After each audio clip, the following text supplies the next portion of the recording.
नमस्कार, बहुत स्वागत है आपका इंडिया लीगल में। मैं हूं राजश्री आपके साथ और आज एक बेहद अहम विषय के साथ आपके सामने हाजिर हूं। और ये मामला तब ज़्यादा गंभीर समझा जाने लगा जब chief justice N V Ramana ने एक बयान दिया। दरअसल chief justice N V Ramana के एक बयान ने एक बार फिर से केंद्रीय जांच एजेंसियों पर बहस की शुरुआत कर दी है। पिछले दिनों chief justice N V Ramana ने देश की जांच एजेंसियों पर गंभीर सवाल उठाए थे। मुख्य जांच एजेंसी सीबीआई को नसीहत देते हुए सीजीआई ने कार्य प्रणाली पर सवाल उठाए और कहा कि कई अहम मामलों की जांच में सीबीआई की निष्क्रियता के कारण जांच एजेंसियों की विश्वसनीयता सवालों के घेरे में आ गई है। सीजीआई ने कहा कि भ्रष्टाचार के आरोपों को लेकर पुलिस की छवि तार तार हो गई है। अक्सर पुलिस अधिकारी हमारे पास आते हैं और कहते हैं कि उन्हें प्रताड़ित किया जा रहा है। सीजीआई ने यह भी कहा कि अब जांच एजेंसी को स्वतंत्र स्वायत्त बनाना समय की मांग है। सीजीआई ने सभी एजेंसियों को एक अम्ब्रेला बॉडी के अंदर लाने का सुझाव भी दिया है। सीजीआई ने कहा है कि इस संगठन का नेतृत्व एक स्वतंत्र और निष्पक्ष प्राधिकरण द्वारा किया जाए। इसकी नियुक्ति सीबीआई के निदेशक की नियुक्ति करने वाली समिति के समान एक समिति द्वारा की जानी चाहिए। वैसे ये पहली बार नहीं है कि जांच एजेंसियों पर नियंत्रण की बात सुप्रीम कोर्ट ने कही है। आपको याद होगा कि इसी सीबीआई को तोता तक कहा गया था। दिसंबर 1997 में सुप्रीम कोर्ट के 3 जजों की पीठ ने एक अहम फैसला दिया। तत्कालीन सीजीआई जेएस वर्मा की पीठ ने जैन हवाला केस के इंटरवेंशन पिटीशन पर सीबीआई और ईडी के स्वायत्तता के मुद्दे को संबोधित किया था। कोर्ट ने कहा था कि सीबीआई अब केंद्रीय सतर्कता आयोग या सीवीसी के अधीक्षण में काम करेगी। कोर्ट ने संसद से सीवीसी को वैधानिक दर्जा देने को भी कहा। आदेश ने यूनाइटेड किंगडम के अभियोजन निदेशक के समान एक अभियोजन एजेंसी बनाने को अनिवार्य किया, जो अन्य बातों के अलावा उन मामलों में व्यक्तिगत अधिकारियों पर जिम्मेदारी तय करेगा जहां खराब जांच से आरोपी बरी होते हैं। साथ ही में 1969 के सिंगल डायरेक्टिव या एकल निर्देश को समाप्त करने का निर्णय भी लिया गया था। दरअसल एकल निर्देश में संयुक्त सचिव रैंक और ऊपर के अधिकारियों की जांच करने से पहले संबंधित मंत्रालयों की अनुमति प्राप्त करने से इसको पूरे मामले को एकल निर्देश को जुड़ा हुआ माना जाता है। नौकरशाहों द्वारा बनाए गए एकल निर्देश का उद्देश्य उच्च अधिकारियों को निर्णयों के लिए उत्पीड़न से बचाना था, लेकिन वर्षों बीत जाने के बाद भी कोर्ट के इन सिफारिशों को अब तक कोई अंजाम नहीं मिल पाया है। जाहिर है कि सरकारें अपने हाथ कानून बनाकर बांधना नहीं चाहती हैं। ईडी का इस्तेमाल भी जिस तरह से केंद्र कर रही है वो गंभीर बात है। आज तमाम विपक्षी दलों के नेतागण ईडी के जांच के शिकंजे में हैं। आप अक्सर देखते होंगे कि जैसे ही कोई चुनाव का मौसम आता है, किसी भी राज्य में चुनाव होता है, विपक्षी दलों के नेताओं पर ईडी का शिकंजा कसने लगता है। इसका गठन 1957 में विदेशी मुद्रा संबंधित उल्लंघन की जांच के लिए किया गया, लेकिन 2002 में पीएमएलए के बनने के बाद ईडी वित्तीय धोखाधड़ी और मनी लॉन्ड्रिंग के मामलों की जांच भी शुरू कर चुकी थी। 1997 जैन डायरी कांड की सुनवाई के दौरान अटॉर्नी जनरल ने तत्कालीन वित्त मंत्री चिदम्बरम को ईडी की जांच को दिशा देने की सिफारिश तक कोर्ट में की थी। यहीं से ईडी और सरकार के रिश्ते को एक तरह से कानूनी मंजूरी भी मिल गई। तब से लेकर आज तक ईडी को राजनीतिक हथियार के रूप में इस्तेमाल किया जा रहा है। वहीं नारकोटिक्स कंट्रोल ब्यूरो या एनसीबी के जलवे भी हजार रहे हैं। लंबे और बेबुनियाद आरोपों की फहरिस्त बनाकर आरोपियों को जेल में रखने के लिए एनसीबी कुख्यात रहा है। आर्यन खान और रेहा चक्रवर्ती की यातनाओं से भला कौन वाकिफ नहीं होगा, जिसका राजनीतिक उपयोग भी किया गया। वैसे भारत में अधिकांश आपराधिक मामले अक्सर ढीली जांच के कारण नहीं, बल्कि कानूनी खामियों, गवाहों की कमी और बरी होने के कारण खत्म हो जाते हैं। प्रोसिक्यूशन की कमियां जांच पर भारी पड़ती हैं। सीबीआई या अन्य जांच एजेंसियां अगर अपने दायरे से निकलकर आज काम कर रही हैं, तो फिर न्यायालय आखिर क्या करे? इसका एक जवाब हालिया आकार पटेल मामले में सामने आया है। जब पटेल को विदेश जाने से सीबीआई ने लुकआउट नोटिस निकालकर रोका, तो कोर्ट ने संज्ञान लेते हुए सीबीआई को माफी मांगने को कहा, लेकिन यहां भी न्यायपालिका के फैसले को सीबीआई के स्पेशल कोर्ट ने उलट दिया। इसके कई कारण हो सकते हैं, लेकिन एक सवाल जो सबके सामने रहा वह यह था कि क्या सीबीआई या किसी जांच एजेंसी को अपने काम की जिम्मेदारी नहीं लेनी चाहिए? अगर नागरिक अधिकारों का हनन हुआ है तो क्या माफी नहीं मांगनी चाहिए? आज सीबीआई जांच का विरोध विपक्ष शासित तमाम राज्य सरकारें कर रही हैं। इस परिप्रेक्ष्य में पिछले दिनों एक महत्वपूर्ण फैसले में सुप्रीम कोर्ट ने कहा था कि केंद्र अपनी मर्जी से राज्यों की सहमति के बिना सीबीआई का दायरा नहीं बढ़ा सकती है। यानी कि सीबीआई जांच केंद्र द्वारा और संबंधित राज्यों की सहमति के बिना शुरू ही नहीं हो सकती है। ये इसलिए भी महत्वपूर्ण है क्योंकि विपक्ष शासित 8 राज्यों ने अपने राज्यों में केसों की जांच के लिए सीबीआई को दी गई आम सहमति वापस ले ली है। इसमें राजस्थान, पश्चिम बंगाल, झारखंड, केरल, महाराष्ट्र, छत्तीसगढ़, पंजाब और मिजोरम शामिल रहे। ये सीबीआई के बढ़ते राजनीतिक इस्तेमाल की ओर इशारा है। साथ में ईडी और एनसीबी का इस्तेमाल तो हो ही रहा है। पुलिस फोर्स पर भी सियासी दबाव बना रहता है। हमने अलग अलग एजेंसियों की क्या स्थितियां हैं, ये सब मैं आपके सामने जरूर रखना चाहती हूं और आज हम इसी पर विस्तार से चर्चा करने वाले हैं। लेकिन आगे बढ़ूं और अपने तमाम मेहमानों से आपको रूबरू कराऊं और इन जांच एजेंसियों की स्थिति, सरकार का दबाव और इस तमाम चीजों की वजह से अदालत में चल रहे मामलों पर क्या प्रभाव पड़ता है, यही आज हमारे चर्चा का विषय है। लेकिन इससे पहले एक report.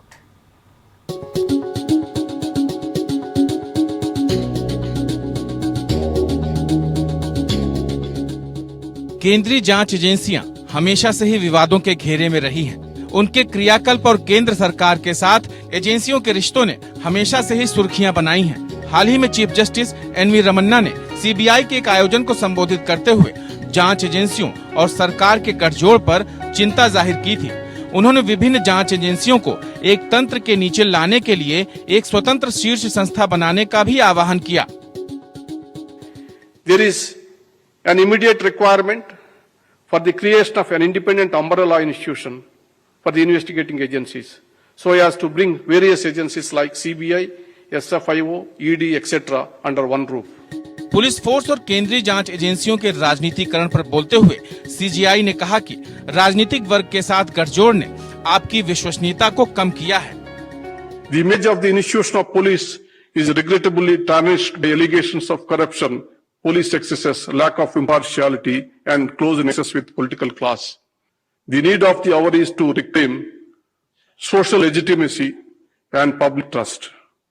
The first step to gain the same is to break the nexus with the political executive. वक्त वक्त पर केंद्र ने जांच एजेंसियों पर अपनी पकड़ मजबूत करने के लिए तमाम कोशिशें की हैं। नवंबर 2021 में एक अध्यादेश लाकर केंद्र की नरेंद्र मोदी सरकार ने प्रवर्तन निदेशालय और सीबीआई के चीफ का कार्यकाल बढ़ाकर 5 साल कर दिया गया था।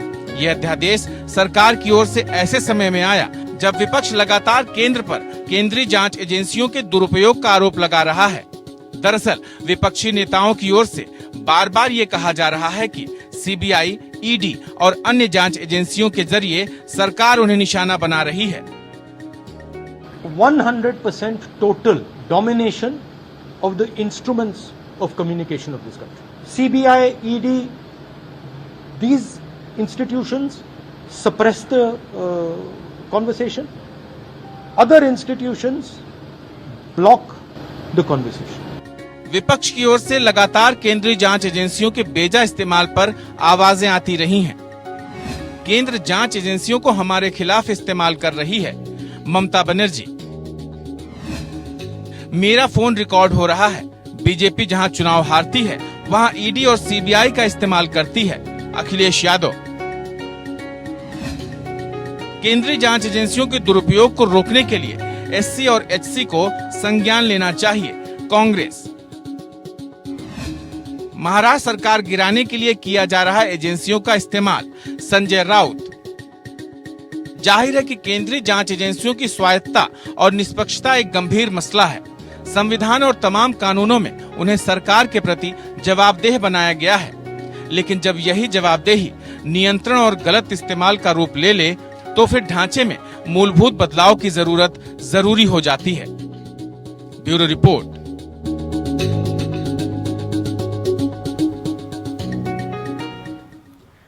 और इसी पर बात करने के लिए हमारे पास बेहद खास पैनल जुड़ रहा है। हमारे साथ जुड़ रहे हैं जस्टिस विजेंद्र जैन, पूर्व चीफ जस्टिस हैं पंजाब हरियाणा हाईकोर्ट के। हमारे साथ जी के पिल्लई साहब जुड़ रहे हैं, पूर्व सचिव गृह मंत्रालय, और एमएन सिंह, पूर्व आईपीएस, पूर्व पुलिस कमिश्नर मुंबई के, हमारे साथ जुड़ रहे हैं।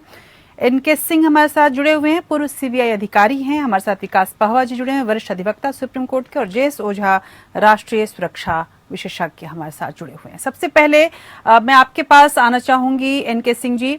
सीजीआई रमन्ना ने जो बेहद सख्त टिप्पणी की है वो भी सीबीआई पर, और बाद में उन्होंने एक नसीहत भी दी है कि सीजीआई ने इसके पूरे कार्य प्रणाली को सुधारने की बात कही है। कई अहम मामलों में सीबीआई की निष्क्रियता की बात हुई है कि वो एक्टिव नहीं होती है, एजेंसियों की विश्वसनीयता का सवाल उठा है। कितना गंभीर है ये मसला? हम इसका स्वागत करते हैं। जो इन्होंने कहा है वो बिल्कुल सही है, लेकिन मूल प्रश्न ये है कि क्या कोई सुधार चाहते हैं? सीबीआई को निष्पक्ष बनाने का जो सुझाव जस्टिस वर्मा ने दिया था 97 में, वो सिंगल डायरेक्टिव क्वेश कर दिया गया, वो फिर वापस आ गया है। बल्कि और उसकी स्थिति खराब हो गई है कि पहले ज्वाइंट सेक्रेटरी और ऊपर के अधिकारी के लिए अगर जांच करना था सीबीआई को तो सरकार से अनुमति लेना था जी। अब जो नया कानून बना है उसके मुताबिक कोई भी इन्वेस्टिगेशन अगर सीबीआई लेना चाहती हो तो उसको सरकार का परमिशन लेना पड़ेगा। सीबीआई, उसमें ये भी कहा गया था कि सीबीआई के लिए एक एक्ट होना चाहिए, कानून होना चाहिए। सीबीआई का एक्ट अभी तक नहीं बना है। एक एनआईए हाल में उसका गठन हुआ है, उसके लिए एक्ट है, लेकिन सीबीआई का एक्ट जो बरसों से जिसकी मांग हो रही है, और जस्टिस वर्मा का जो बेंच था उसने भी इसके बारे में आदेश दिया था, आज तक सीबीआई एक्ट नहीं बना है। और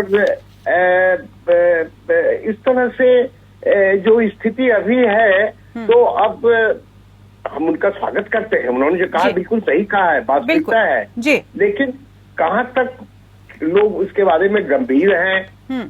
इवन जुडिशरी गंभीर है क्या नहीं, इसके बारे में भी प्रश्न उठा सकते हैं। बिल्कुल। और जो पॉलिटिकल क्लास है, जो एग्जीक्यूटिव क्लास है, तो वो बिल्कुल नहीं चाहती है कि सीबीआई को निष्पक्ष बनाया जाए या उसको सरकार के अधीन से उसको बाहर करके उसको निष्पक्ष बनाया जाए। ये पॉलिटिकल क्लास तो निश्चित रूप से नहीं चाहती है लेकिन मेरा ये कहना है कि क्या जुडिशरी चाहती है? अब आप अभी हाल में आपने देखा कि मध्य रात्रि में ये सारी बातें सुप्रीम कोर्ट के सामने लाया गया लेकिन इसमें कोई शक नहीं कि मैं कह देता हूँ, रात के मध्य रात्रि में सीबीआई के ऑफिस को रेड किया गया और उसको लीड किया सीवीसी ने और रात में सीबीआई के दफ्तर को लॉक कर दिया गया। उस समय के जो तत्कालीन डायरेक्टर थे उनको निकाल दिया गया। वो सुप्रीम कोर्ट में गए, उनको कौन सा फैसला मिला? बिल्कुल। और आज लेकिन उनको पेंशन से भी वंचित बिल्कुल। लेकिन एनके सिंह जी, इसमें कोई शक नहीं कि जिस तरह से चीफ जस्टिस ने अपनी बात रखी है, वो ये मानते हैं कि ये पूरा मसला गंभीर है, न केवल सीबीआई की, बल्कि हम अगर बात, जैसा कि आपने कहा कि अन्य सुरक्षा एजेंसियों के लिए, खासकर एनआईए की अगर हम बात करें तो उसको लेकर तो सरकारें भी गंभीर हैं, लेकिन सीबीआई और पुलिस पर शायद ध्यान ही नहीं रहता। एनआईए पर भी मैं पूछूंगी, लेकिन सबसे पहले एमएन सिंह जी आपके पास आऊंगी।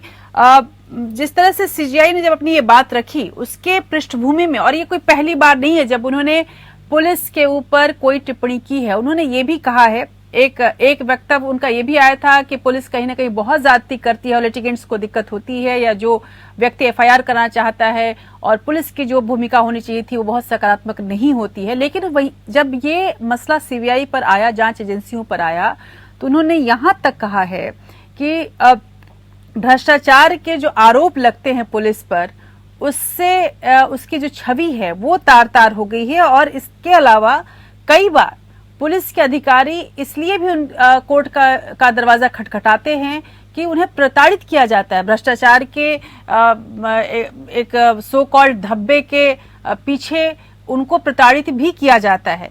किस तरह से आपने अपने निजी अनुभव के तौर पर देखा है पुलिस की ये जो प्रताड़ना है, वो चाहे वो जिस तरह से उस पर आरोप लगा दिए जाते हैं, और कई बड़े बड़े अच्छे अधिकारियों की भी प्रताड़ना होती रही है? देखिए, जो चीफ जस्टिस ने कमेंट दिया है सीबीआई के ऊपर, उन्होंने कहा कि सीबीआई का एक्शन और इनएक्शन, इन दोनों के वजह से सीबीआई की छवि के ऊपर बुरा असर पड़ा है। और उन्होंने ये कहा है कि ये पुलिस और पॉलिटिकल एग्जीक्यूटिव के बीच में एक नेक्सस है। मेरा ये मानना है कि overall general there is a decline in the moral values and the standards in the country, particularly in the political system. आज जो महाराष्ट्र में हो रहा है वो सबको मालूम है, मुझे कुछ उसके बारे में ज्यादा बोलने की आवश्यकता नहीं है। लेकिन मैं ये नहीं मानता हूं कि सीबीआई के ऊपर से लोगों का भरोसा उठ गया है जी। ये बात जरूर है कि कुछ ऐसी बातें हुई हैं जिनके ऊपर सवाल उठाया गया है, लेकिन मैं मानता हूं कि आज भी सीबीआई के ऊपर लोगों का भरोसा है और इसलिए आज भी लोगों की डिमांड बार बार होती है कि ये केस सीबीआई को दे दिया जाए। हाँ, मैं ये भी कहूंगा, बहुत ही विनम्रता के साथ कहना चाहता हूं कि एक टेंडेंसी हुई है कि गवर्नमेंट एजेंसी सीबीआई हो या पुलिस हो, उसके बारे में जो जुडिशरी की तरफ से एक प्रोनाउंसमेंट आता है और जो टिप्पणी की जाती है, जैसे कुछ दिन पहले सीबीआई के बारे में कहा था कि it is a caged parrot. अब इस तरह की जो बातें रोज रोज होती हैं सीबीआई की प्रतिमा के ऊपर, उसके वजह से भी बुरा असर होता है। मैं नहीं मानता हूं कि सीबीआई में बहुत भ्रष्टाचार है या सीबीआई के ऊपर से लोगों का भरोसा उठ गया है। सीबीआई एक देश की प्रीमियर इन्वेस्टिगेटिंग एजेंसी है। अगर सीबीआई और पॉलिटिकल एग्जीक्यूटिव में नेक्सस है तो मैं ये कहूंगा कि the use of the word nexus is unfortunate, because police और the CBI they work under the overall superintendence of the government. ये लीगल पोजीशन है जी, ये कॉन्स्टिट्यूशनल अरेंजमेंट है। Delhi police establishment act as well as the Indian police act and other state police act, they all say कि police will work under the overall superintendence of the political executive. जी, जो सोली सोराब जी की committee appoint हुई थी to draft a model police act, उसमें भी सोली सोराब जी ने भी इस बात को माना था कि police will continue to work under the overall superintendence of the political executive. तो ये जब तक ये अरेंजमेंट रहेगा तब तक पुलिस और पॉलिटिकल एग्जीक्यूटिव के बीच में जो ये सांठगांठ है उसको तोड़ना जो है बड़ा मुश्किल है। इसीलिए जब ये एक जो नेशनल पुलिस कमीशन और बाद में बहुत सारे पुलिस कमीशंस के रिकमेंडेशंस आए कि how to wean away the police from unwanted influences of the political executive, जो भी रिकमेंडेशंस हुए हैं unfortunately even after Prakash Singh के केस में जो सुप्रीम कोर्ट का जजमेंट 2006 में आया, उसके बारे में जो फॉलो अप एक्शन हुआ है, जितना भी you will forget me if I use a very strong word, जितने भी उसके इम्प्लीमेंटेशन के लिए काम किए गए हैं, they are nothing less than a farce. बिल्कुल, जो भी ये एक state security commission and central security commission बनाया गया है जी, वो इस तरह से बनाया गया है कि सुधार होने की वजह से उसके ऊपर गलत असर पड़ा है जी। There is no improvement as far as the police reform is concern unless इसी मोरारजी देसाई ने 1977 में नेशनल पुलिस कमीशन की गठन किया था। You need another Morarji Desai to implement those recommendations in the proper manner in which it is needed. It was indeed in which it was intended. So, if the government and the political system really wants an improvement in the police and the CBI, then implement those recommendations in a real, honest manner. Then only you can expect. Otherwise, there is no hope. न केवल, लेकिन नहीं hope की जहां तक बात है MN Singh ji, मुझे लग रहा है कि आप मुझे आपका वो कार्यकाल याद आता है जब बाला साहब पर आपने सख्त कार्रवाई की थी और जिस तरह से आपने रुख अख्तियार किया था, उस वक्त शायद ही कोई उनके खिलाफ आवाज उठा सकता था।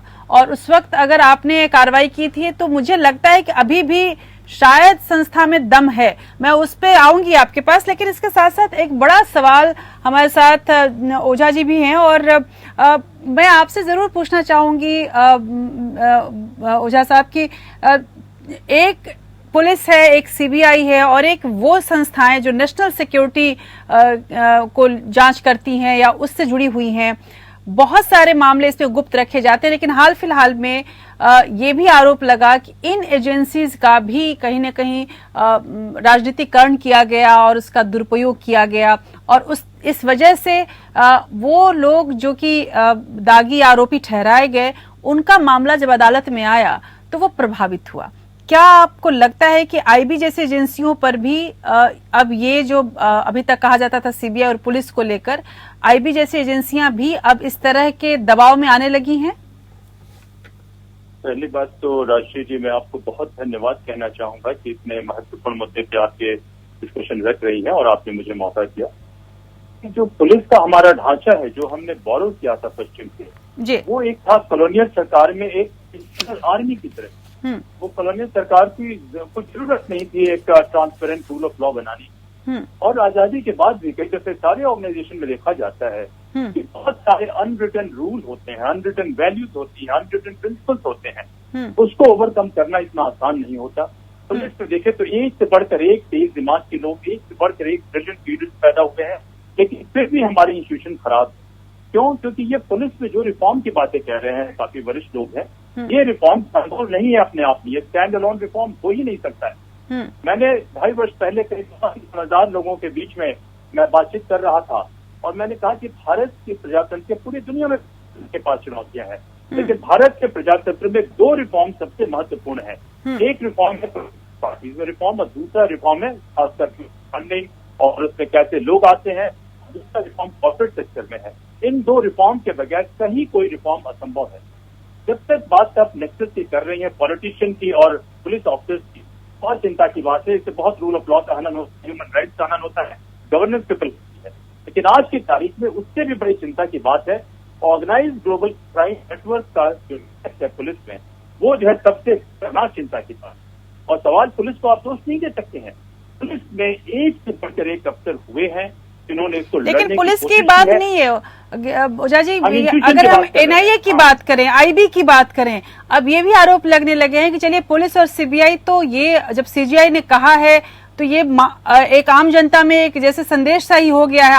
आज कल हम समझने लगे इस बात को कि बार बार ये बात आती है कि पुलिस और सीबीआई ये सब प्रभावित होती रहती हैं और राजनीतिक टूल बन चुकी हैं। लेकिन जब एनआईए पे ये आरोप लगता है, जब आईबी पे आरोप लगता है, तो जाहिर सी बात है कि ये ज्यादा गंभीर मसला हो जाता है, क्योंकि इससे जुड़े हुए तमाम केसेस भी बहुत गंभीर होते हैं।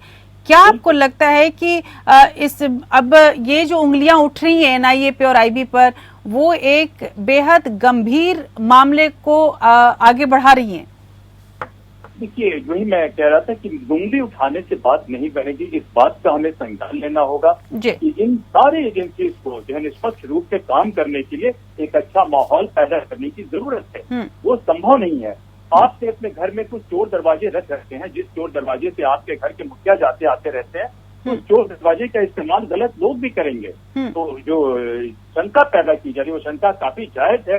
लेकिन मैं समझता हूँ कि आज की तारीख में जिस तरीके से ऑर्गेनाइज्ड ग्लोबल क्राइम का कॉर्पोरेटाइजेशन हो चुका है, वो बहुत चिंता की बात है। और वो लोग क्या कोशिश करेंगे कि हमारी कुछ इंस्टीट्यूशन को टेक ओवर करने की कोशिश करेंगे। पूरे इंस्टीट्यूशन को टेक ओवर नहीं किया जा सकता है, लेकिन उन लोगों में संभव है कि कुछ इंडिविजुअल्स को सबवर्ट करें, और ये वास्तविकता है जिसे हमें ध्यान देने की जरूरत है। जी विकास पावा जी, विकास पावा, जब ये सारी बातें चल रही है, जब ये हो रहा है कि तमाम राजनीतिक दलों का प्रभाव होता है और सीबीआई और पुलिस इनको आजादी से काम नहीं करने दिया जाता, चाहे एनआईए और आईबी को भी हम उसी सीरीज में जोड़ लेते हैं, जब आप लोग केस करते हैं, न जाने कितने ऐसे क्रिमिनल केसेस आपने किए होंगे जिसमें भारी भरकम चार्जशीट इन एजेंसियों के द्वारा फाइल की गई होंगी, लेकिन सबूत इतने हल्के कि आरोपी आराम से छूट जाता है। किस तरह से आपका अनुभव रहा है और क्या आपको लगता है कि वाकई इन संस्थाओं का इस तरह से दुरुपयोग किया जाता है कि आम व्यक्ति को तो लगता है कि खूब जांच चल रही है, खूब मामले को आगे बढ़ाया जा रहा है, लेकिन दरअसल ये सब कुछ एक खास एजेंडे के तहत होता रहता है और न्याय जहां मिलनी चाहिए वो मिल ही नहीं पाता? धन्यवाद Rajeshwari ji for inviting me today. I think आप बहुत ही इम्पोर्टेंट टॉपिक को डिस्कस कर रही हैं, इसमें तो कोई डाउट नहीं है। और अगर मैं एक लीगल पर्सपेक्टिव से आपको बताऊं तो ये इन्वेस्टिगेटिंग एजेंसीज की जो क्रेडिबिलिटी है, अब मेरे को आप ऑलमोस्ट 30 इयर्स हो गए हैं और मैं सीबीआई का स्टैंडिंग काउंसिल भी रहा हूँ 3 साल।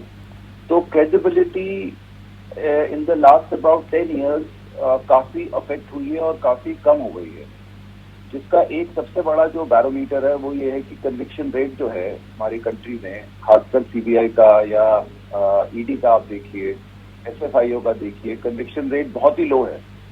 अब आप देखेंगे ईडी का जो मेन फोकस है आज की डेट में, जो मैं देख रहा हूँ कि सारी इन्वेस्टिगेटिंग एजेंसी का फोकस है, वो ट्रायल में नहीं है, वो है लोगों को अरेस्ट करने में और अरेस्ट करने के बाद उनकी बेल अपोज करने में और ये श्योर करने में कि कई महीने और कई साल तक लोगों की बेल ना हो।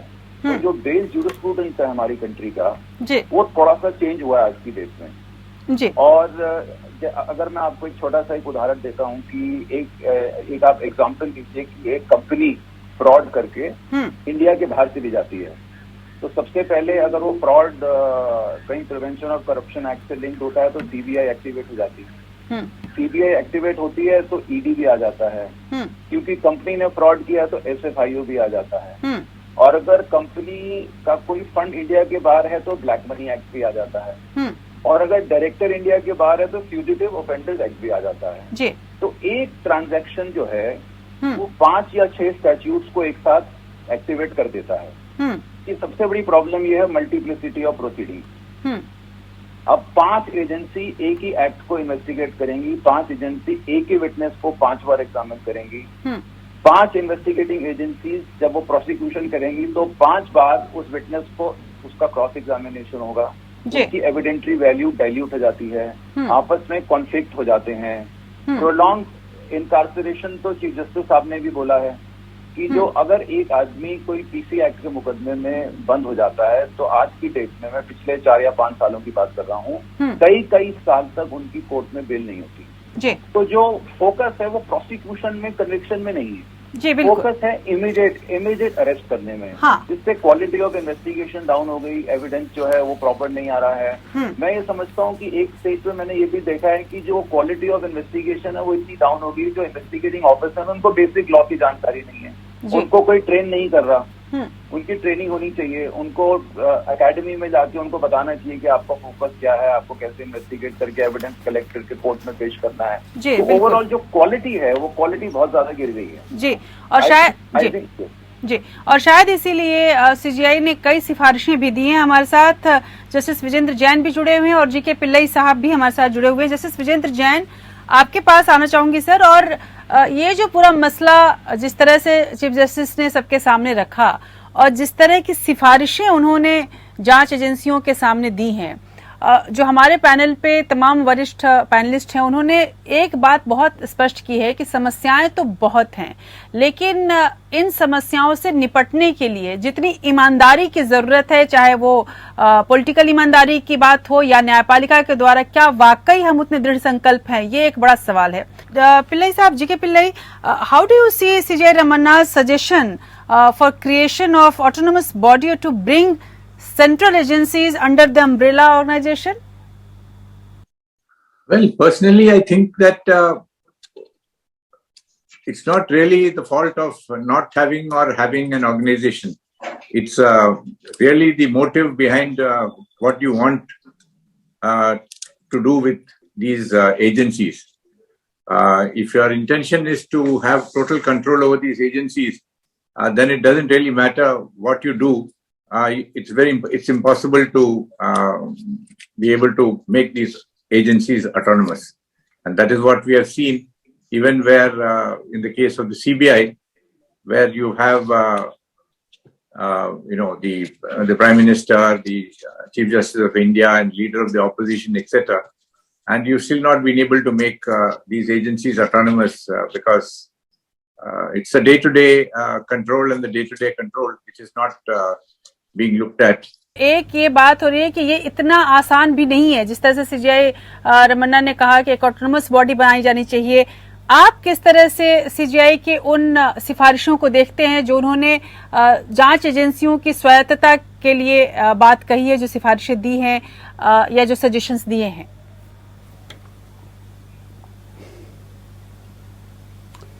You see, the question is, in a democratic society and a parliamentary democracy, the question of the investigating agencies and the agencies which deals with investigation of serious fraud, sir or whether it is CBI, it is Enforcement Directorate, or any other agency. The credibility of that agency is only possible if there is absolutely difference between the wing which investigate and the prosecution wing. और ये आज से नहीं हो रहा है, ये तो प्रकाश सिंह के जजमेंट से सुप्रीम कोर्ट ने कहा था पुलिसिंग के लिए भी कि भाई आप पुलिसिंग को और इन्वेस्टिगेटिव विंग को अलग कीजिए। अगर आप जब तक जो किए दोनों को इकट्ठा रखेंगे, वहां पर से भ्रष्टाचार और करप्शन को आप एलिमिनेट नहीं कर सकते।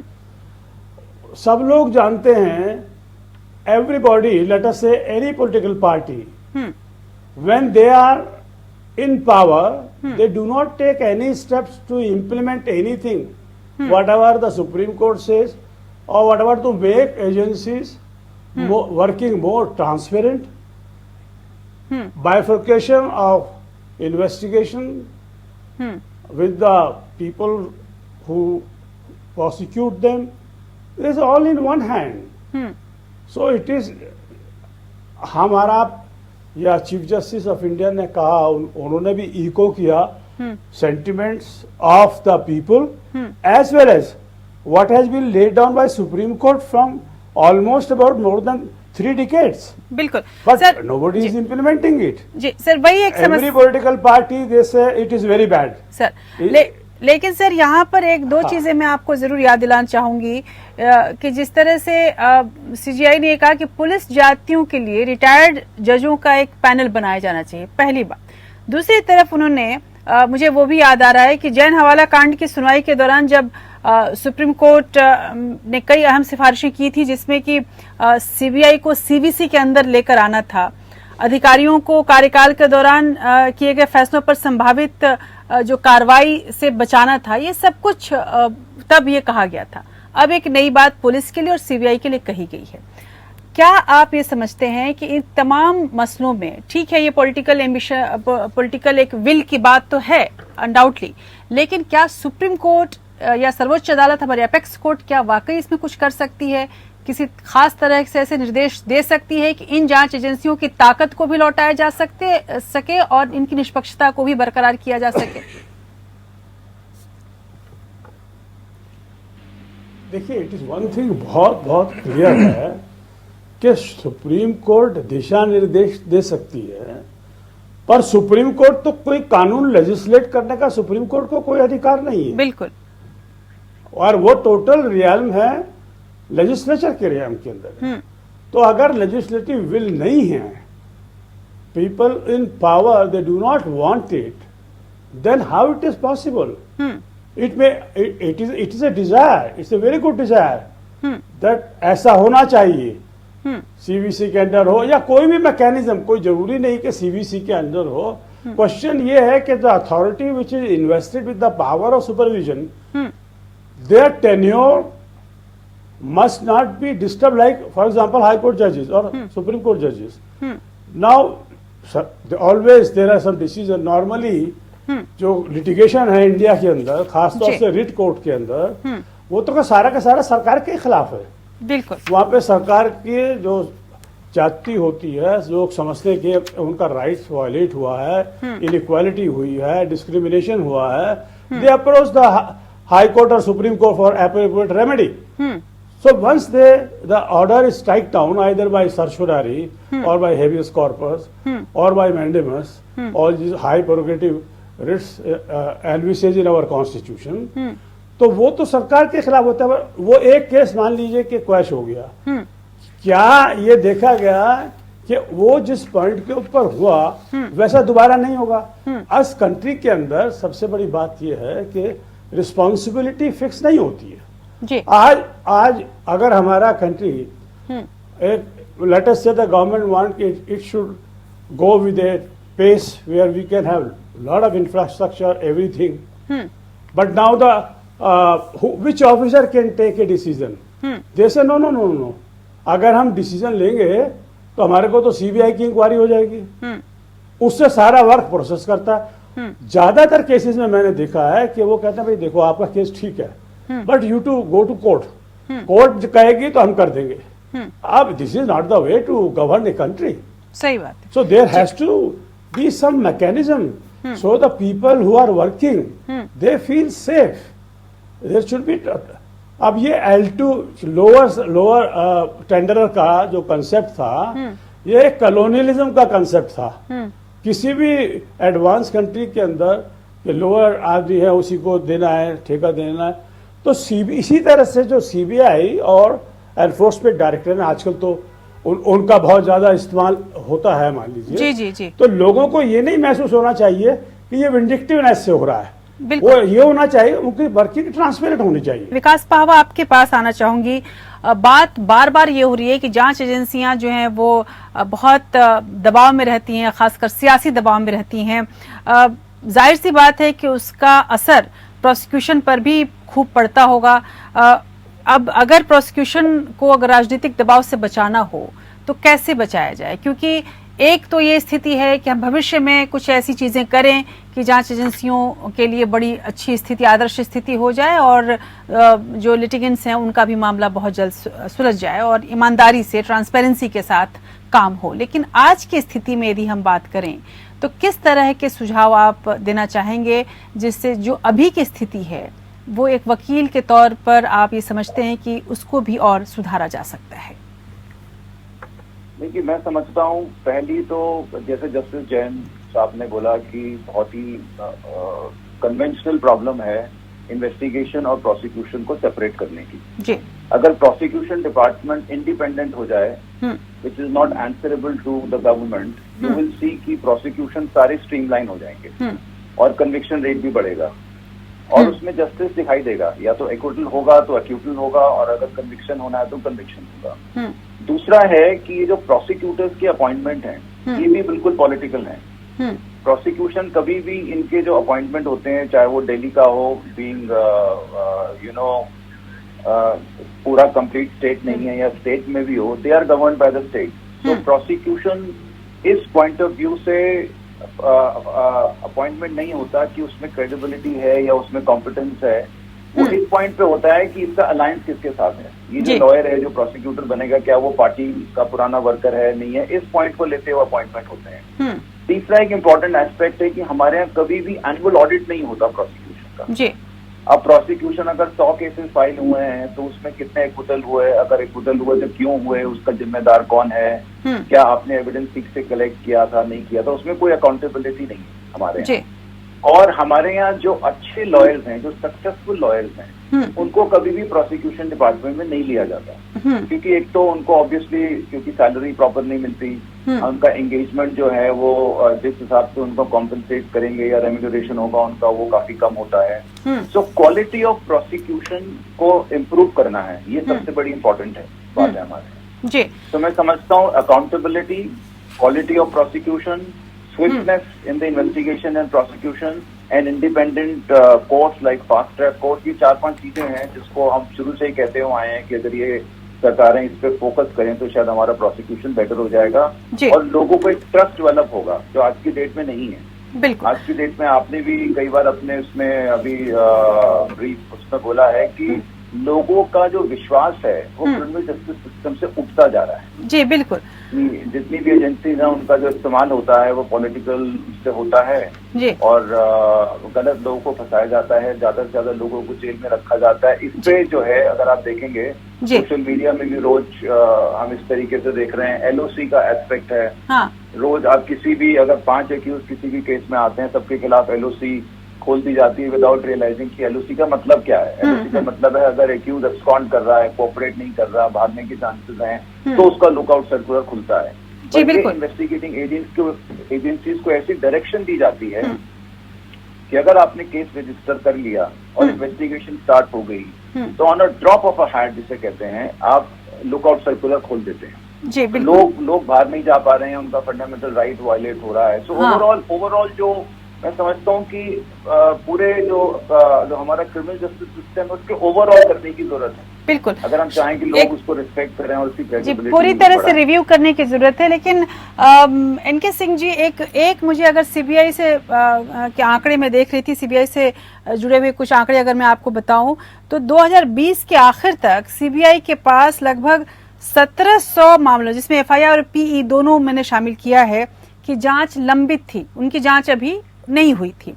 जबकि 31 दिसंबर 2020 तक एक साल से अधिक समय से 637 मामले सीबीआई के पास लंबित थे। अब ये जाहिर सी बात है कि ये जो मामले जो लंबित हैं, इससे ये सारे मामले अधिकारियों को उलझा कर रखते होंगे। अब ऐसे में जो पुराने मामले हैं, अब नए मामले भी आते जाते हैं। ऐसे में आपको नहीं लगता कि अधिकारी शायद इतने ज्यादा व्यस्त हैं, या क्या संख्या उतनी नहीं है, या हर एक मामला चूंकि अब सीबीआई की ओर बढ़ जाता है, इसकी वजह से भी जो क्वालिटी वर्क है वो नीचे गिर रहा है? ये आपने बिल्कुल सही कहा है कि CBI is overburden with work. और आज क्या हो गया, ऐसे भी काम सीबीआई को दिए जा रहे हैं जिसके लिए सीबीआई बना ही ना। It is primarily an anti corruption agency, और कुछ सेलेक्टेड या इकोनॉमिक ऑफेंसेस या कोई सेलेक्टेड केसेस जो स्टेट से लिए जाएंगे जहां पर कंट्रोवर्सी हो, जहां स्टेट पुलिस के इम्पार्शियलिटी पर डाउट, जैसे सुशांत सिंह राजपूत का केस लिया गया था। लेकिन आज आए दिन सीबीआई को ऐसे केस दिए जा रहे हैं जिसमें रोविंग इन्वेस्टिगेशन है, जो राइट्स होते हैं। ये बंगाल से बहुत सारे ऐसे केस हुए हैं जो सीबीआई को दिया जा रहा है। अब सीबीआई का गठन इसके लिए, ऐसे केसेस करने के लिए नहीं हुआ था। लेकिन मैं आदर के साथ कहूंगा कि अदालत में भी वो इस एस्पेक्ट को शायद याद नहीं रखते हैं, और जहां भी कोई कंट्रोवर्सी हो सीबीआई को दे दिया जाए। इसके सेट रूल्स हैं, सेट नियम हैं, सेट प्रोसीजर हैं, प्रोफेशनल एंगल से ये सारे फैसले लिए जाने चाहिए। और आप अगर समय अगर दें तो मैं 2-3 जरूर जी। दूसरा महत्वपूर्ण बात है कि मैंने जैसे प्रारंभ में ही कहा कि आज तक सीबीआई एक्ट है ही नहीं। देखिए, एनआईए जो है उसको इफिशिएंट बनाने में सरकार को बहुत आपत्ति नहीं है, क्योंकि उनको केसेस जो दिया जाते हैं वो एंटी टेररिज्म के खिलाफ। लेकिन सीबीआई के हाथों तो गलत इस्तेमाल होता है, और अगर गलत इस्तेमाल होता है, अगर उसके लिए एक्ट हो जाएगा तो सीबीआई आजाद नहीं होना है उसको, लेकिन उसको प्रोफेशनल स्वच्छंदता मिलना चाहिए, ताकि वो जो कानून है, मिस्टर एमएन सिंह उसको जानते हैं कि या तो पुलिस या सीबीआई जो इन्वेस्टिगेशन का काम करती है उसके लिए वो किसी के प्रति जवाबदेही नहीं, except court and court of law alone. Supreme court से लेके ट्रायल कोर्ट से या सीबीआई कोर्ट के पास उसी के प्रति उसका दायित्व है। इसलिए इस मामले में उसको स्वतंत्रता होना चाहिए, ताकि सरकार के दबाव में न आकर मेरिट के ऊपर सीबीआई काम कर सके या जांच कर सके। अभी देखिए सुशांत सिंह राजपूत का केस, इतना हो हल्ला हुआ, सीबीआई को दिया जाए, और सीबीआई को हुए 2-3 साल हो गए, जांच भी कंप्लीट हो गया, लेकिन सीबीआई का रिपोर्ट अभी तक नहीं सबमिट किया गया है, इंटायरली फॉर पॉलिटिकल पर्पसेस। इसलिए सीबीआई का एक्ट होना जरूरी है। दूसरा है कि जैसे जस्टिस वर्मा का जो बेंच था उसने कहा था कि सीबीआई के डायरेक्टर या ईडी के डायरेक्टर का फिक्स टर्म होना चाहिए of 2 years। That was a very good safeguard, ताकि उसको टेन्योर के पहले सरकार उसको किसी और कारण से हटा न दे। अब क्या हो गया, उसको वाटर डाउन करके it has been made worse. अभी जो अमेंडमेंट हुआ है, where is the judiciary, where is the supreme court? They should look into this illegality, because एक ईडी के जो डायरेक्टर थे उन्होंने 2 साल कंप्लीट कर चुके थे, और फिर भी सरकार ने 1 साल का उनको एक्सटेंशन दिया। Very unusual thing. Fix term है, after fix term he should retire, but he was given extension. और सुप्रीम कोर्ट ने कहा कि चलिए नवंबर तक ठीक है, उनको रिटायर करना चाहिए। सरकार ने कानून ही बदल दिया, अब उसको 5 साल कर दिया गया। और देखिए इसमें कैच, 5 साल का मतलब क्या है, 2 साल का टेन्योर कंप्लीट करेंगे और हर साल 1-1 साल करके टेन्योर बढ़ाया जाएगा। What does it mean? उसको लोलुपता दिया जाएगा कि एक्सटेंशन दिया जाएगा और वो दबाव में आके सरकार के कहने पर काम करेगा। तो ये 5 साल फिर क्यों किया गया? उसको 2 साल रिस्टोर करना चाहिए। और जहां तक सुझाव दिया गया कि prosecuting agency should be separated from investigating agents for all practical purposes. I can say from my experience in police and the CBI for 10 years, the prosecuting agency more or less is independent. Yes. After the case is investigated, and a decision is taken, the case is, but the investigating agency is separate agency. And if the case is very important, these are conducted by prosecutors, government prosecutors, not CBI prosecutors. So that is not much of a problem. Then finally, one. You know about the supervision and वो जो chief justice ने कहा है, जो सुझाव दिया है, where is Lokpal? Lokpal को भी जुरिडिक्शन दिया गया था सीबीआई के जो करप्शन केसेस पे। तो Lokpal is suppose to be an independent body and an umbrella body, but where is Lokpal? If Lokpal is created, then for most of the corruption cases at high places, CBI will be supposed to give report to Lokpal, which is a quasi-judicial body. So let Lokpal be created. So suggestions are there. There should be political will, and there should be will and judicial backing to implement those suggestions. That is my जी बिल्कुल, बहुत महत्वपूर्ण आपके ये जो observation है बहुत महत्वपूर्ण है और सुझाव भी। लेकिन एमएन सिंह जी, आपसे जरूर जानना चाहूंगी कि लेकिन कुल मिलाकर अगर मैं इस पूरे बहस को एक दर्शक के तौर पर या एक श्रोता के तौर पर देखूं समझूं, एक आम आदमी के तौर पर देखूं समझूं, तो शायद ये बात सबसे अहम है कि अभी की व्यवस्था को अगर हमें बदलना है तो इसमें कहीं न कहीं व्यक्तिगत अधिकारियों की जो व्यक्तिगत सक्षमता है उसको बढ़ाने की जरूरत है। अब जैसे हालांकि आप इस पर शायद टिप्पणी न करना चाहें, लेकिन फिर भी जैसे सचिन वाजे मामले में मुंबई पुलिस की छवि को नुकसान हुआ, आप वहां से संबंधित रहे हैं, उसके कामकाज से जैसे जो पॉलिटिकल आकाज हैं उसके आकाओं और पुलिस लीडरशिप पर जो सवाल खड़े हुए, दागी पुलिस वालों को संरक्षण देने का ये मसला जैसे चला, बहुत बड़ा मसला ये है कि आखिर इस चलन को तोड़ा कैसे जाए, जो आज की स्थिति में ही रहकर कैसे इसको तोड़ा जाए। क्योंकि मैं इसलिए आपसे सवाल पूछ रही हूँ कि मुझे ये उम्मीद जरूर आप जैसे अधिकारियों से होती है, क्योंकि जब आपने, जैसा मैंने पहले भी जिक्र किया कि बाला साहब की रैली रोकने की बात हुई थी और जब बाला साहब ने बड़े खुलेआम बोला था, उस वक्त हम लोग कवरेज कर रहे थे कि अगर रैली को रोका गया तो खून की नदियां बहेंगी, लेकिन जितनी संवेदनशीलता से आपने ये पूरा मामले को सुलझाया, यानी कि पॉलिटिकल प्रेशर, राजनीतिक दबाव तब भी पुलिस वालों पर होते थे और आज भी होते हैं, लेकिन फिर भी अगर आप एक सक्षम अधिकारी है तो शायद वो रास्ते निकाल लेता है। किस तरह से आप देखेंगे कि कैसे रास्ता निकाला जाए वर्तमान की स्थिति में? आपने एकदम सही कहा कि पुलिस के ऊपर दबाव पहले भी था, आज भी है और आगे भी रहेगा। लेकिन जो आज की चर्चा है वो पुलिस इन्वेस्टिगेशन से संबंधित है, सीबीआई के कार्यशैली से संबंधित है और बाकी सो मेरा ख्याल है कि आज की जो चर्चा है ये इन्वेस्टिगेशन के ऊपर ही सीमित रखें, क्योंकि बाकी law and order management, internal security management वो अलग इशू हो जाएगा। नाउ इसलिए मैं सिर्फ इसी इन्वेस्टिगेशन के ऊपर अपनी बात को सीमित रखूंगा। जो honourable chief justice of India ने कहा है कि एक अम्ब्रेला इंस्टीट्यूशन बनाने की आवश्यकता है, मैं इस बात से सहमत नहीं हूं।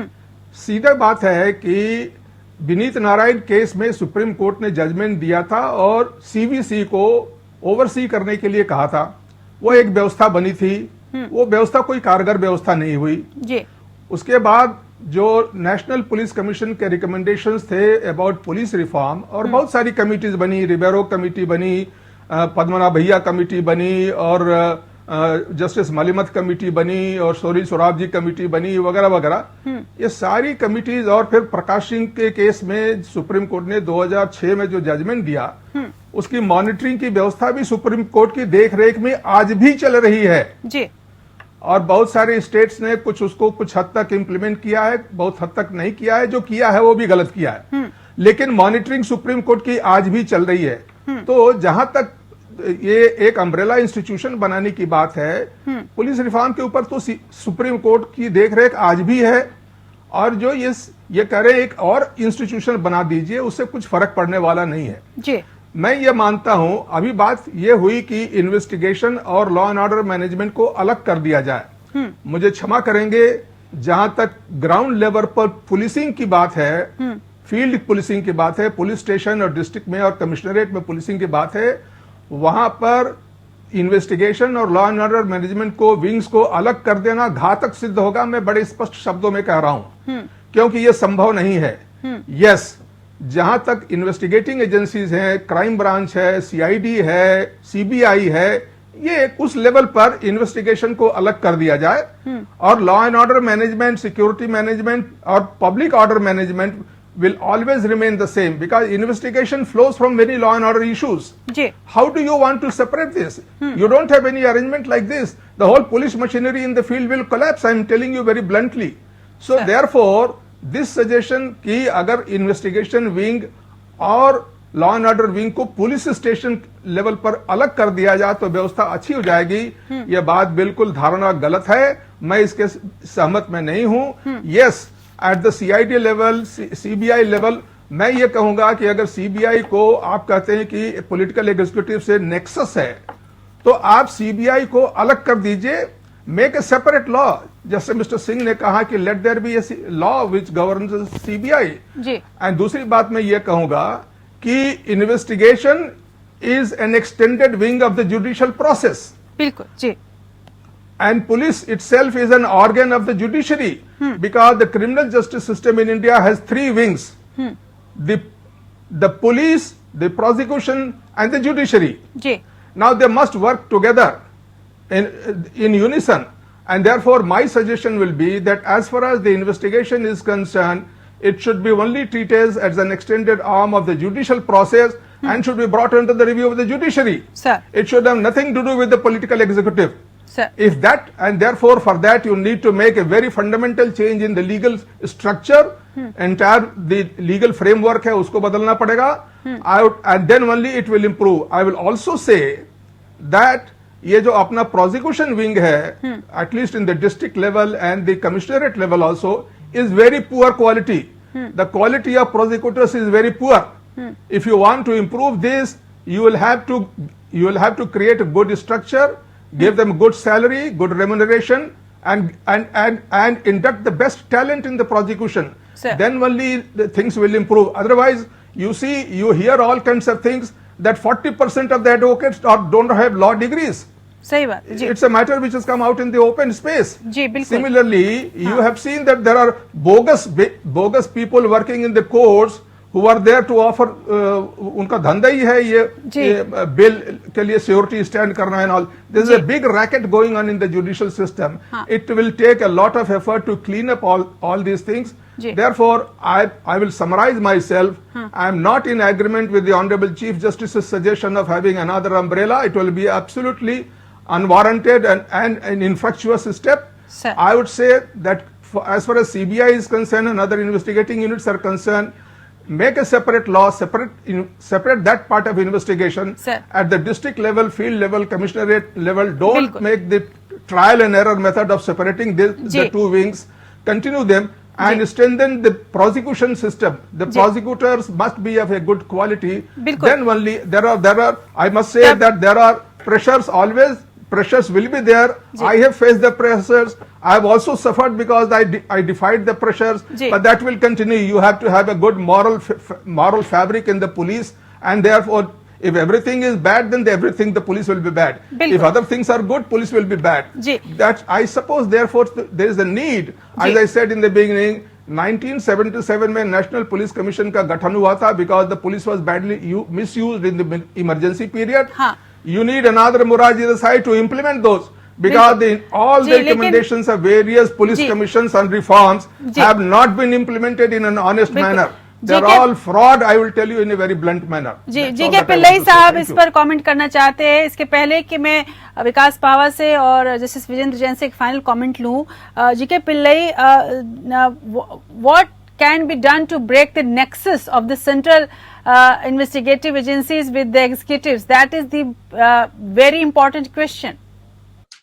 There is a general, insofar as the general law and order is concerned, there is a slight, it's a slightly more, shall I say, closer relationship, because the government of the day is responsible for a law and order situation.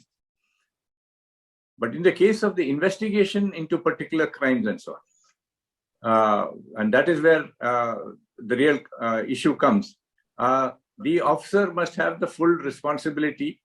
And if he finds that his arms are tied by any direction of the central government or the state government, as the case may be, he is duty bound to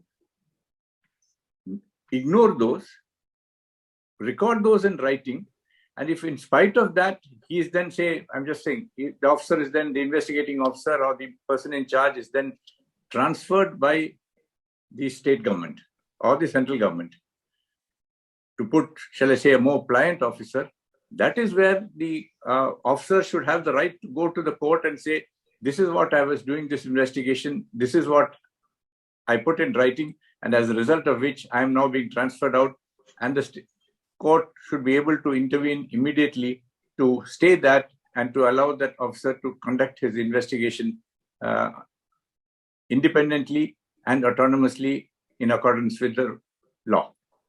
साहब, अगर हम इस पूरी बातों को एक साथ समेटने की कोशिश करें, तो आपको ऐसा नहीं लगता है कि अभी हम जिस तरह से हम कह रहे हैं कि ऑटोनोमस बॉडी बन जाए या तमाम तरह की सिफारिशें हुई हैं, शायद पूरी समस्या को सुलझाने के लिए हमें हर एक पक्ष को देखना बहुत जरूरी है और तब कोई राह निकलेगी? किस तरह के सुझाव आपके होंगे? देखिए, जस्टिस रमन्ना का जो सजेशन है, वो suggestion is coming from the chief justice of India. You must understand that. And the chief justice of India knows that ultimately after investigation the case come to the court. अगर court में trial proper नहीं हो रहा या convictions नहीं हो रहे हैं, then it's a case which should bother everybody. चाहे वो इन्वेस्टिगेटिंग एजेंसी हो, चाहे वो कोर्ट हो, चाहे वो प्रोसिक्यूशन हो. अगर एंड रिजल्ट ही सही नहीं है, इसका मतलब there is something wrong in the criminal justice system. Justice is not being delivered. तो मैं समझता हूँ कि जस्टिस रमन्ना का जो सजेशन है बहुत ही वायबल सजेशन है, taking into consideration the entirety of the criminal justice system. तो उसमें जैसे मैंने शुरू में भी अपनी व्यू में बोला था अपने कमेंट्स में कि जो मल्टीप्लिसिटी ऑफ इन्वेस्टिगेशंस हो रही हैं, वो एक्चुअली में पूरे जो क्रिमिनल जस्टिस सिस्टम को खराब कर रही है. क्योंकि एक ही एक्ट को 4-4, 5-5 इन्वेस्टिगेटिंग एजेंसीज अगर इन्वेस्टिगेट करेंगी, जो हम अभी अपनी टॉक में देख चुके हैं कि कुछ उसमें ऑफिसर्स ऐसे हैं जो इनकॉम्पिटेंट हैं, तो एंड रिजल्ट कॉम्प्लिकेटेड होगा, एंड रिजल्ट सही नहीं होगा. तो उन्होंने भी ये सजेशन दिया है कि भाई अगर आप ये इस तरीके का कोई इंडिपेंडेंट अम्ब्रेला इंस्टीट्यूशन बनाना चाहते हैं, तो उसके लिए सरकार को स्टैट्यूट लाना पड़ेगा, एक्ट लेके आना पड़ेगा. तो ये जुडिशरी तो केवल सजेशन दे सकती है इस बारे में. जस्टिस जैन ने भी बताया था कि वो इनके रिलीव में नहीं है, वो तो लेजिस्लेचर है, लेजिस्लेशन है, वो लेके आएगा, सरकार लेके आएगी. तो मैं समझता हूँ कि it's a very good idea to be discussed. It should be brought into the knowledge of all the stakeholders. We should have, some kind of a conference जिसमें इसके pros and cons को ठीक तरीके से कंसिडर किया जाए, फिर ultimately एक जो है एक कॉल ली जाए. इसमें जैसे मैं समझता हूँ कि एमएन सिंह साहब ने बड़े वायबल और एनके सिंह साहब ने भी बहुत ही इंपॉर्टेंट सजेशंस दिए हैं. This is from the perspective of police. लेकिन ऐसे ही जुडिशियल पर्सपेक्टिव से भी इसको सोचना पड़ेगा और प्रोसिक्यूशन पर्सपेक्टिव से भी सोचना पड़ेगा, और फिर एक कंबाइंड डिसीजन लेना पड़ेगा. लेकिन ये बात जरूरी है कि अगर हम अभी डिसीजन नहीं लेंगे, तो शायद हम इस सिचुएशन को जो डिटीरिएट हो रही है, बार बार खराब हो रही है, पब्लिक का कॉन्फिडेंस खत्म हो रहा है, I think it will be too late in the day. वो देर हो जाएगी. जी बिल्कुल. जी, you have to take corrective steps right now. जी, जी जस्टिस विजेंद्र जैन, आप एक समअप करना चाहेंगे? और आखिर जिस तरह से कंसर्न दिखाया चीफ जस्टिस ऑफ इंडिया ने, इसमें कोई शक नहीं कि वो एक गंभीर मामले की ओर इशारा कर रहे हैं और उसका हल बहुत जल्द ढूंढना बहुत जरूरी है, और जो अभी स्थिति है उसके अंदर ही बहुत सुधार की जरूरत है. किस तरह से आप समअप करना चाहेंगे इसको? Ashwini ji, I had the opportunity today of listening Sir. a very eminent panel of yours today, though my voice was sometimes not clear, and some of them, like Vikas Pahwa, I could not hear him. Sir. I would simply sum up by saying, we cannot import character. The people understand a general perception that they will not get anything fair from the police. Now, I have been the chairman of the Human Rights Commission, and I know the plight of the policemen also. This is one force which is totally exploited, very meager resources at their disposal, and the pressure which they daily face from the political bosses, from everybody, is tremendous. Sir. So there has to be some thinking, and lot of commission. It was referred to judges commission, even police commissions, how to improve condition. But in this last 75 years, we have not actually given due consideration to those which ought to have been given. Secondly, I also not agree that the policing, investigation and prosecution should remain with the police. Ji. I don't want to go into this debate because everybody has got his own views on this. Number 3, umbrella organization with regard to CBI, ED, police, I don't think it will be workable. There are a lot of legislative problem, constitutional problem. Law and order is under the state list. Where the CBI comes, as somebody has referred to it, if you want to invest power with the CBI, then you have to pass the appropriate legislation. They are working under a system which was meant for something else, and there is a judgment of the, I think, Guwahati High Court, which said that it is illegal. Anyhow, I am not going into it, and neither the time is there. So it's a very serious question, but I have seen police officers, I have seen investigating officers, I have been the chairman of the Coffee Bosa board. I know what kind of a pressure was there on the ED officials from the political bosses, but they withstood the pressure, and they saw to it that the culprit is brought to the book. So we cannot generally condemn or we cannot generally appreciate. We have to see that among what we have today, how to improve in the working system. Because state level policing, law and order is a must. Who will else do it? Now it is a very, very bad thing which is happening in this country, that something happens in a state and they say, no, we have no faith in the police. I cannot understand. In Bombay case, the head of the police says, I have no faith in this police. This has been heading and associated with the last three decades. और शायद CBI की inquiry ले आई है. Now one state, one state, let us say, another state, we say no, we will not allow CBI to come in. So what is this happening? But can we do it only if a legislation is there? Parliament enacts a law. Thus there are certain things which has to be amended under the constitutional amendment. You may go ahead. But umbrella organization, for all this thing, in my opinion, it's a very good idea.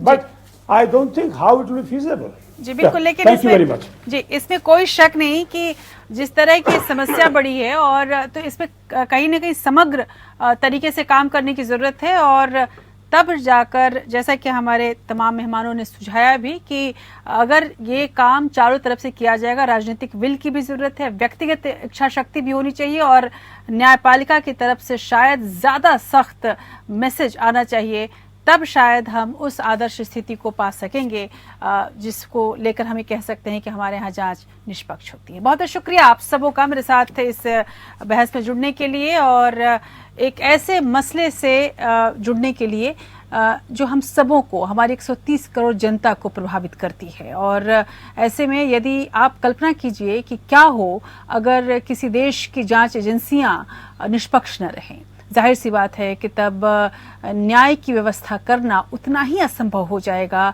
जितना कि सूरज के बिना जीवन को ढूंढना। ऐसे में बेहद जरूरी है कि हमारे यहाँ जांच एजेंसियों को निष्पक्ष बनाया जाए, लेकिन अब इसे करने के लिए इच्छा शक्ति की जरूरत है। जो तमाम तरह के निर्देश अभी तक दिए गए हैं, जो तमाम तरह के सुझाव दिए गए हैं, उन पर ईमानदारी से अमल करने की जरूरत है और इन तमाम चीजों के पीछे राजनीतिक इच्छा शक्ति, राजनीतिक ईमानदारी सबसे बड़ी है। ऐसे में chief justice of India N V Ramana ने, इसमें कोई शक नहीं कि ऐसा गंभीर मसला उठाया है जो 130 करोड़ जनता के दिलों को छूता है और शायद एक मुखिया होने के चलते, न्यायपालिका के मुखिया होने के चलते वो चिंतित भी इस मसले को लेकर ज्यादा है। हम उम्मीद करेंगे कि तमाम सुझावों पर बहुत जल्द गौर किया जाएगा और हम अपने समाज में एक ऐसे जांच एजेंसी की व्यवस्था को देख पाएंगे जहां पर सभी को न्याय मिलेगा, सभी को निष्पक्ष जांच मिलेगी, बिना किसी दबाव के, बिना किसी द्वेष के, बिना किसी पक्षपात के। इसी उम्मीद में आज इंडिया लीगल में इतना ही। नमस्कार।